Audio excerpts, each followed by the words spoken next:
19 फरवरी महाराष्ट्र की राजनीति में बहुत बड़ा उठापटक होने वाला है। एकनाथ शिंदे मुख्यमंत्री नहीं रह जाएंगे। छत्रपति शिवाजी महाराज की जो जयंती है उस समय ये सरकार गिर जाएगी। बहुत सारे नेता ये दावा कर रहे हैं कि महाराष्ट्र की ये सरकार नहीं रहेगी। इसी तरह का दावा उद्धव ठाकरे गुट के नेता नितिन देशमुख हैं, उन्होंने भी किया है। नितिन देशमुख ने कहा है कि सुप्रीम कोर्ट में सरकार को अवैध करार देने वाली याचिका पर फैसला आते ही सरकार गिर जाएगी। कांग्रेस के जो अध्यक्ष हैं महाराष्ट्र इकाई के, उनका दावा है कि 14 फरवरी जो वैलेंटाइन डे होगा उस दिन ये सरकार गिर जाएगी।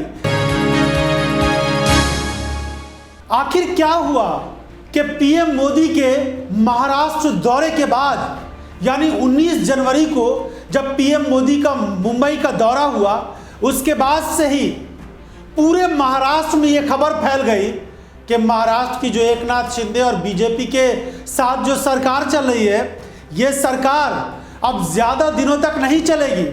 और इस सरकार के बारे में तारीखें भी बताई जाने लगी। कहा जा रहा है कि 19 फरवरी के पहले या 19 फरवरी के आसपास ये सरकार गिर जाएगी, क्योंकि यहाँ बहुत बड़ा राजनीतिक ड्रामा शुरू होने वाला है। तो क्या नेताओं के बयानबाजी से ये मान लिया जाए कि महाराष्ट्र में बहुत बड़ी उठापटक होने वाली है? विपक्ष के नेता अगर ये बयान देते हैं कि सरकार गिर जाएगी, तो ये कैसे मान लिया जाए कि महाराष्ट्र में इस तरह के हालात बन गए हैं कि सच में एकनाथ शिंदे और बीजेपी के गठबंधन वाली ये सरकार गिर जाएगी और एकनाथ शिंदे मुख्यमंत्री नहीं रह जाएंगे? क्या महज विपक्ष के एक दो नेताओं के बयान या कुछ नेताओं के ट्वीट से ही यह अंदाज़ा लगाया जा सकता है? शायद इसके लिए कुछ और खोज विचार की ज़रूरत है और समझना होगा कि महाराष्ट्र में इस समय जिस तरह के हालात हैं और जैसा टकराव एकनाथ शिंदे और देवेंद्र फडणवीस के बीच है, वो टकराव खत्म होता हुआ नहीं दिख रहा है। प्रधानमंत्री नरेंद्र मोदी के दरबार में ये कहा जा रहा है कि देवेंद्र फडणवीस ने बहुत सारी शिकायतें की। मीडिया में भी ये खबरें खूब आई कि देवेंद्र फडणवीस के इस शिकायत के बाद प्रधानमंत्री नरेंद्र मोदी ने इस पर बहुत ज़्यादा ध्यान नहीं दिया। लेकिन इतना ज़रूर है कि देवेंद्र फडणवीस और एकनाथ शिंदे के बीच संबंध अच्छे नहीं चल रहे हैं। कई सारी तस्वीरों और वीडियो के माध्यम से भी इस तरह के हालात एक के बाद एक सामने आते रहते हैं। पहले से ही ये कहा जा रहा है कि महाराष्ट्र में ये जो सरकार चल रही है, ये बेमेल की सरकार है। एकनाथ शिंदे भले ही राज्य के मुख्यमंत्री हैं, लेकिन उनकी वहाँ पे नहीं चल रही है। देवेंद्र फडणवीस अपनी मनमानी और अपने तरीके से बहुत सारे फैसले करने की कोशिश करते हैं। और वैसे भी बीजेपी का ही फैसला महाराष्ट्र में इस समय चल रहा है। एकनाथ शिंदे की वहाँ पे कोई खास नहीं चलती है। लेकिन महाराष्ट्र में बीजेपी और एकनाथ शिंदे के नेताओं के बीच का टकराव, और इस बीच कई नेता विपक्ष के जो हैं वो एक के बाद एक बयान दे रहे हैं और कह रहे हैं कि ये सरकार अब गिरने वाली है।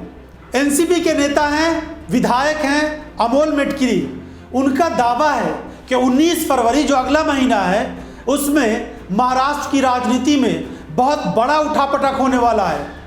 छत्रपति शिवाजी महाराज की जो जयंती है उस समय ये सरकार गिर जाएगी, ये सरकार नहीं रहेगी। उन्होंने ट्वीट करके भी ये बात कही है।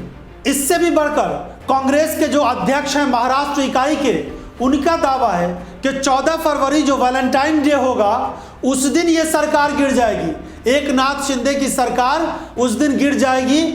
उसके बाद वहाँ पर बीजेपी और एकनाथ शिंदे की सरकार नहीं रहेगी। उन्होंने वैलेंटाइन डे की तारीख मुकर्रर कर दी है। इसी तरह का मिलता जुलता दावा उद्धव ठाकरे गुट के नेता नितिन देशमुख हैं, उन्होंने भी किया है। नितिन देशमुख ने कहा है कि सुप्रीम कोर्ट में सरकार को अवैध करार देने वाली याचिका पर फैसला आते ही सरकार गिर जाएगी। वैसे इसी महीने के अंत में यानी जनवरी के अंत में ही इस मामले पर सुनवाई होगी कि जो शिवसेना है वो किसकी और धनुष बाण जो निशान है वो किसका है। चुनाव आयोग ने तो एक बंटवारा कर दिया, लेकिन सुप्रीम कोर्ट में ये पूरा मामला चल रहा है। महाराष्ट्र में जो शिवसेना के विधायक बागी हुए थे उनको अयोग्य ठहराए जाने वाली जो याचिका है उसमें सुप्रीम कोर्ट में उस पर सुनवाई हो रही है और इसी महीने के अंत में हो सकता है उस पर कोई बड़ा फैसला आ जाएगा। और अगर लगभग 1.5 दर्जन के करीब जो विधायक है उनको अयोग्य ठहरा दिया जाता है, तो सोचिए सरकार में तो ऐसे ही उथल पुथल मच जाएगी और उसके बाद इस सरकार का जाना लगभग तय ही माना जा रहा है। तो इसी सब हिसाब किताब को लगाकर जोड़ तोड़ करके बहुत सारे नेता ये दावा कर रहे हैं कि महाराष्ट्र की ये सरकार नहीं रहेगी।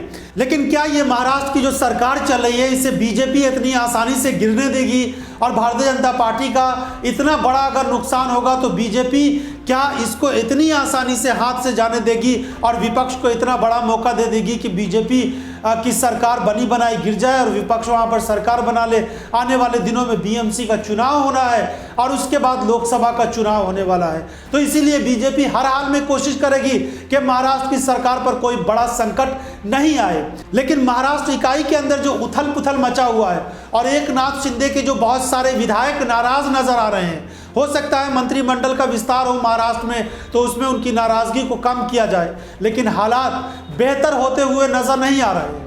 आपको भी अगर लगता है कि महाराष्ट्र में सच में यह सरकार गिरने वाली है तो अपनी राय हमें जरूर दीजिएगा। इस एपिसोड को देखने के लिए आपका बहुत बहुत धन्यवाद।